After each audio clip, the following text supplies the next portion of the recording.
Welcome to మెగానెట్ TV. మన దేశ అంతర్గత భద్రతకు అతి పెద్ద ముప్పు అక్రమ చొరబాటుదారులు. ముఖ్యంగా బంగ్లాదేశ్ సరిహద్దులతో ముడిపడి ఉన్న పశ్చిమ బెంగాల్ రాష్ట్రం ఎప్పటి నుంచో అక్రమ వలసలకు కేర్ ఆఫ్ అడ్రస్ గా మారింది. రాజకీయ ఓటు బ్యాంకు కోసం కొందరు నాయకులు వీరిని ప్రోత్సహిస్తున్నారనే ఆరోపణలు ఎప్పటి నుంచో ఉన్నాయి.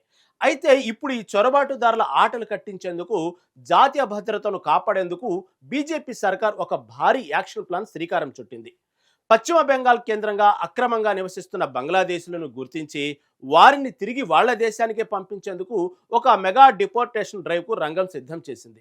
అసలు ఈ ఆపరేషన్ డిపోర్టేషన్ ఎలా జరగబోతుంది?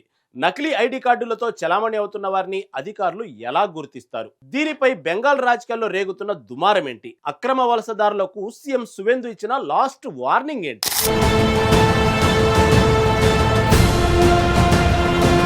పశ్చిమ బెంగాల్ దశాబ్దాలుగా అక్రమ చొరబాట్లకు, ఓటు బ్యాంకు రాజకీయాలకు కేర్ ఆఫ్ అడ్రస్ గా మారిన రాష్ట్రం. పొరుగున ఉన్న బంగ్లాదేశ్ నుంచి వేలాది మంది అక్రమంగా బార్డర్ దాటి ఇండియాలోకి వచ్చి స్థానికులుగా చలామణి అవుతూ దేశ భద్రతకు అతిపెద్ద ముప్పుగా మారారు. కానీ పశ్చిమ బెంగాల్లో రాజకీయ ముఖ చిత్రం పూర్తిగా మారిపోయింది. ముఖ్యమంత్రిగా బాధ్యతలు చేపట్టిన సువేందు అధికారి నేతృత్వంలోని బీజేపీ ప్రభుత్వం చొరబాటుదారుల ఆట కట్టించడానికి చరిత్రలో కనీ విని ఎరుగని రీతిలో ఒక మహా ఆపరేషన్ కు శ్రీకారం చుట్టింది. సీఎం సువేందు అధికారి బంగ్లాదేశీ వలసదారులకు ఇచ్చిన ఒక సంచలన వార్నింగ్ ఇప్పుడు దేశవ్యాప్తంగా ప్రకంపనలు సృష్టిస్తుంది. వెంటనే పారిపోండి, మా డబ్బులతో మీకు జైళ్లలో ఫ్రీగా తిండి పెట్టలేమంటూ ఆయన చేసిన వ్యాఖ్యలు హాట్ టాపిక్ గా మారాయి. ముఖ్యమంత్రి సువేందు అధికారి తొలి రోజు నుంచే రాష్ట్ర భద్రత విషయంలో తన వైఖరిని స్పష్టం చేశారు. తాజాగా అక్రమ బంగ్లాదేశీ వలసదారులపై ఆయన చేసిన వ్యాఖ్యలు సంచలనంగా మారాయి. ఎవరైతే సరైన డాక్యుమెంట్లు లేకుండా అక్రమంగా రాష్ట్రంలో ఉంటున్నారో వాళ్ళందరికీ ఆయన డైరెక్ట్ గా ఒకటే వార్నింగ్ ఇచ్చారు. వీలైనంత త్వరగా పారిపోండని. వారిని అరెస్టు చేసి జైళ్లలో ఉంచడం కూడా ప్రభుత్వానికి ఇష్టం లేదని సీఎం కుండ బద్దలు కొట్టారు.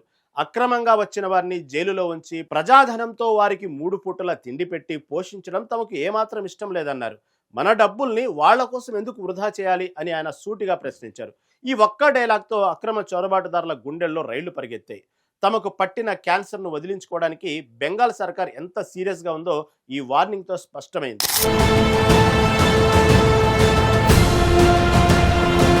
ఇది కేవలం మాటలకే పరిమితం కాలేదు, యాక్షన్ కూడా మొదలైపోయింది. బెంగాల్లోని అన్ని జిల్లాల కలెక్టర్లకు ముఖ్యమంత్రి కార్యాలయం నుంచి అత్యవసర లిఖిత పూర్వక ఆదేశాలు, మార్గదర్శకాలు జారీ అయ్యాయి. తమ జిల్లాలో అక్రమంగా ఉంటున్న బంగ్లాదేశీలను, రోహింగ్యాలను జల్లెడపట్టి గుర్తించాలని అధికారులను ప్రభుత్వం ఆదేశించింది. అంతేకాదు, ఇలా పట్టుబడిన వారిని వెంటనే బంగ్లాదేశ్ పంపించడం సాధ్యం కాదు కాబట్టి దౌత్యపరమైన ప్రక్రియ పూర్తయ్యే వరకు వారిని ఉంచడానికి డిటెన్షన్ సెంటర్ల ఏర్పాటుకు అనువైన స్థలాలను గుర్తించాలని కూడా కలెక్టర్లకు సూచించింది.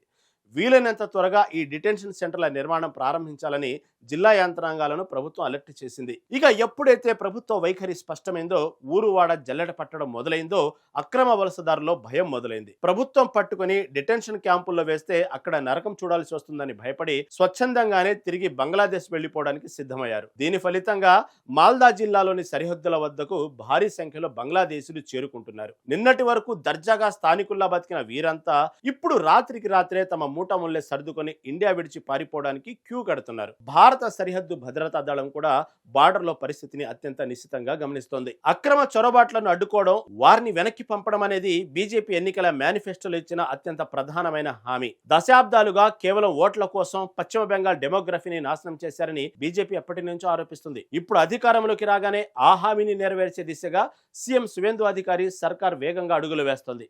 ఈ ఆపరేషన్ డిపోర్టేషన్ పూర్తయితే స్థానిక బెంగాలీలకు, యువతకు ఉపాధి అవకాశాలు మెరుగుపడటంతో పాటు ఆ రాష్ట్రంలో శాంతి భద్రతలు కూడా అదుపులోకి వస్తాయని రక్షణ రంగ నిపుణులు చెబుతున్నారు. ఓటు బ్యాంకు కోసం దేశ భద్రతను ఫణంగా పెట్టే రోజులు పోయాయని పశ్చిమ బెంగాల్ ప్రభుత్వం ఈ యాక్షన్ ద్వారా నిరూపించింది. పారిపోండి, తిండి పెట్టమన్న ముఖ్యమంత్రి మాటల దెబ్బకు దొంగచాటుగా వచ్చిన వాళ్లంతా ఇప్పుడు పరుగులు తీస్తుండటం రాజకీయ వర్గాల్లో సంచలనంగా మారింది.